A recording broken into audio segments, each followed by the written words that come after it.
महिला दिन डोंगरदऱ्यात. महिला दिनापासून वंचित आदिवासी महिलांना सन्मान.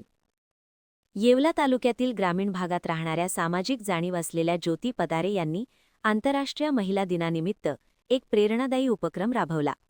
डोंगरदऱ्यांमध्ये राहणाऱ्या कष्टकरी आदिवासी तसेच गरजू आणि महिला दिनापासून वंचित राहणाऱ्या महिलांचा सन्मान करून त्यांनी सामाजिक बांधिलकीचे उदाहरण घालून दिले.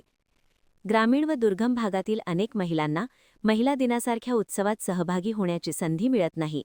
ही बाब लक्षात घेऊन ज्योती पगारे यांनी स्वतः पुढाकार घेत डोंगराळ भागात जाऊन तेथील आदिवासी महिलांना साडी चोळी व मिठाई देत सत्कार केला.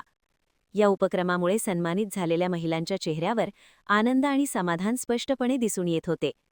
आमच्यासारख्या साध्या महिलांचा कुणी सन्मान करेल असे कधी वाटले नव्हते, अशी भावना काही महिलांनी व्यक्त केली.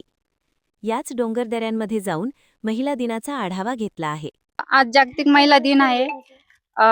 जगात सर्वत्र जागतिक महिला दिन मोठ्या प्रमाणात साजरा केला जातो.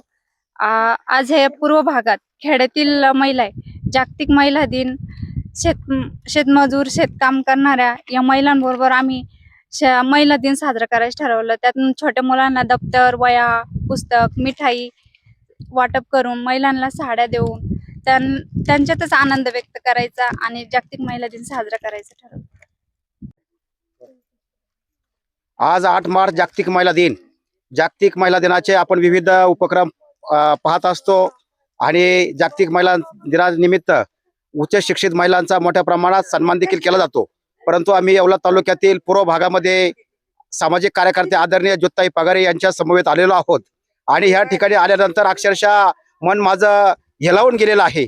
या भागात जर पाहिलं आपण तर जिकडं पाहावा तिकडं डोंगर दऱ्या आणि हा झाडा खोडामध्ये ह्या डोंगर दऱ्यामध्ये राहणारे ह्या पूर्व भागातल्या महिला रोजंदारी करणं, कुठल्याही प्रकारचं शिक्षण नाही. जागतिक महिला दिन काय असतो त्यामुळे आम्हाला समजावून सांगा. आणि ज्यावेळेस त्यांना समजावून सांगितलं त्या 1% ऐकत होते, 1% कान देऊन ऐकत होत्या आणि त्यांच्या चेहऱ्यावरचं हसू, त्यांचा हावभाव आणि जे लहान लहान मुलं आहे त्या मुलांना ज्यावेळेस आम्ही शिक्षणाचं महत्त्व पटवून दिलं तर एका मुलाने आम्हाला मुलीला उठून सांगितलं की मी देखील एक चांगली महिला भविष्यामध्ये निर्माण होऊ शकते, असा त्यांनी देखील मनस्वी एक हट्टास निर्माण केलेला आहे. आणि म्हणून मला या ठिकाणी ज्योती पगारे यांच्या बरोबर आल्यानंतर एक मनाला असा आनंद झाला की जगभरामध्ये वेगवेगळ्या प्रकारचे जरी जागतिक महिला दिन साजरा होत असला परंतु हा त्यांनी घेतलेला सामाजिक उपक्रम हा अतिशय कौतुकास्पद आहे. असे उपक्रम ताबडतोब राबवणं आणि गरजू महिलांपर्यंत पोहोचणं ही देखील काळाची गरज आहे. आणि म्हणून या निमित्ताने त्या आल्या, मला देखील खूप आनंद झाला. या जागतिक महिला दिनानिमित्त मी सर्व महिलांना मनपूर्वक अशा शुभेच्छा देतो.